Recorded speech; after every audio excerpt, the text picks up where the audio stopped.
Screens are done. Right? Screens are done. Now let's make some ink. We're going to move through this pretty quick. Like I said, it's not. But I want to spend some time here on the inks. Let me get tuned up for this one. I've worked for 3 of the major ink companies, Wilflex, International Coatings, and Rowland. I've been a user, and I've been a dealer. That sounds pretty good. I'm back to being a user. I'm a user again. But anyway, I work for the guys. I work for these guys, and I know they're out there and they're selling what they're selling, and I try it and I talk to them and I've got my opinions. And as I told you, I think that whole core shell technology with that other stuff has just failed. Now you guys got a lot of options. You're getting more options. Okay, there's more players in here. I specifically did not invite the ink manufacturers here because I just wanted it to be a bro-down session with printers only. I don't want a dealer over here. I don't want a manufacturer's rep over here. I just want us as printers. And I spin all the goo, guys. I spin it all. I look at everybody's, you know. I don't really want to throw out any names specifically, but you got some choices out there, okay? And what I want to say is, when we talk water-based, let's think in two boxes. You've got the traditional water-based, which we do on white and light garment, which is a very transparent water-based ink that we've known for years. Yardage printing, upholsteries, all those other stuff. Just a conventional low solids water-based.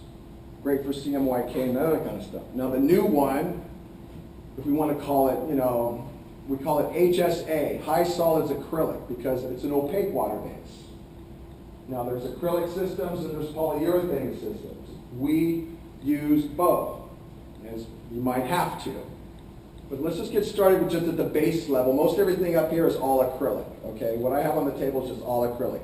When you break over into specialty inks, and yes, there are many, you're going to get into a lot of PU stuff, okay?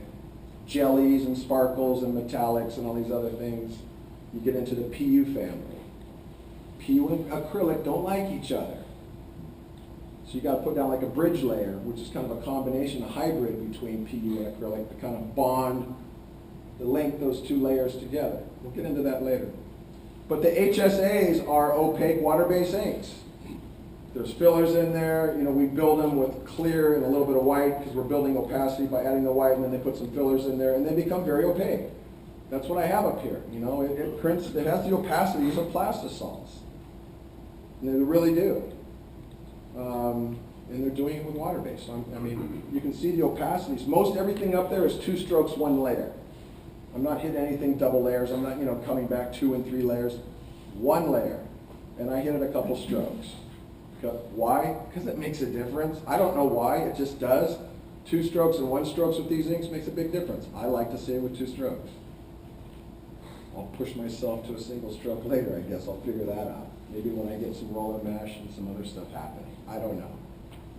But anyway,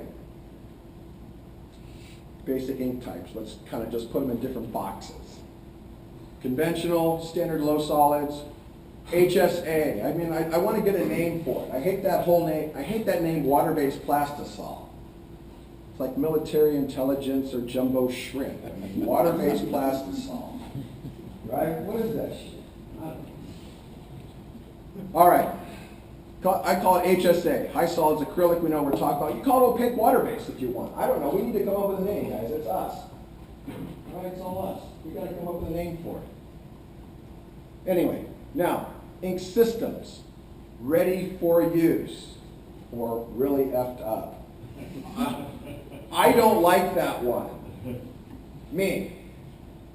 I don't like open the bucket, throw it in the screen and go. I'm a build your ink kind of guy. I like building hot rods, I like building screen prints, I build it. I like to craft my ink. What do? It's a base and pigment system. It's base. It's a clear base. You can put white into it to build up that white load. So you got some opacity. You got some sack, as we say, in that ink. And then you can drop your pigments in and blend it up. If you're an old Wilflex PC kind of guy, you'll love this. It just comes right in. It's like you're in the kitchen. We have ink kitchens. That's several of them, but we've got ink kitchens. We've got the square table in the middle, just like at home. And we got pigments and scales all around it, and we just go in and start, you know, blending it.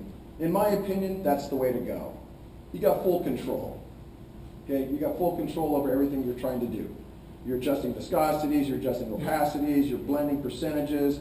There's times when I want a 95-5, meaning 95 clear, 5 white. And there's times when I take it all the way over to an 80-20. 80% clear, 20% white. For a super opaque color. But if I'm trying to hit like 300 blue and 185 and 6 red, I might have 5% white in that, maybe less. Okay? And then what I do is I'll lay down, in some cases when I absolutely have to hit Coca-Cola red and I got to get it done, and I can't get it done with one layer, what I do is I do 2 layers. Yes, I do. We've got 50 station alpha 8s, yes, we got big machines. But I'm not saying you need that. We do one because we can. I'm the crazy guy that asked for a 50 station alpha. But what we do is we do 2 layers. And the first layer, let's say I'm doing a 185 Coca-Cola red, 186, I don't know, what is it, Ron? 199, something around somewhere. Anyway, I run down a white red. Okay? I take a red, I drop some white into it, it kind of pinks out. But man, it's got monster opacity, and then I come and drop my real red on top. Man, it's just screaming off the shirt. Because you can't always get the opacity. I'm limited on a pigment load. Pigment doesn't always give you opacity. Oh, put more pigment in it, put more pigment in it. No, it doesn't work, guys. You gotta balance it with the white, you gotta build it up. And then you reach a limit when they say 8% is your maximum pigment load. You've reached your maximum pigment load. Please take your cup off the scale. You're done. I mean, come on, I'm at 8%. What do I do now? And then I start thinking about mesh, strokes, layers, EOM. There's lots of other things. Dude, this is all about the ink kitchen. It is. There's more science going on with water-based inks than there's with plastisol. Come on, guys. Plastisol's stupid smart, right? Open a bucket of goo, throw up the screen, walk home, relax, go back the next morning, kick it in the pants, print again.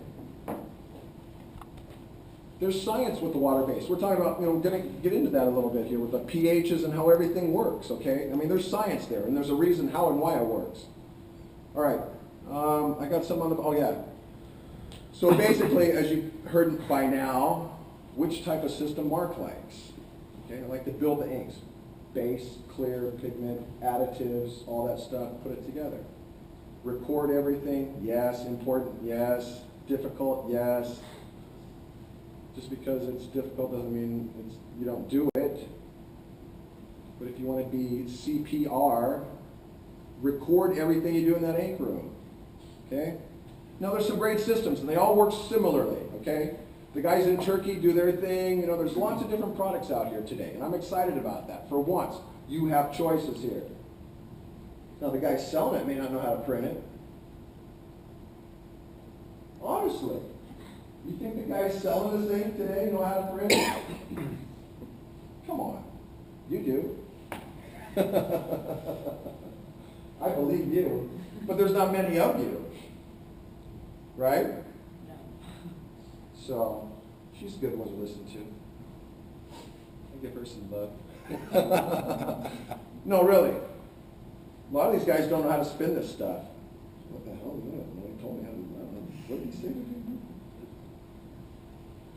Guys, it's not that hard. You figure it out. I mean, I'm available to help you even further, all right?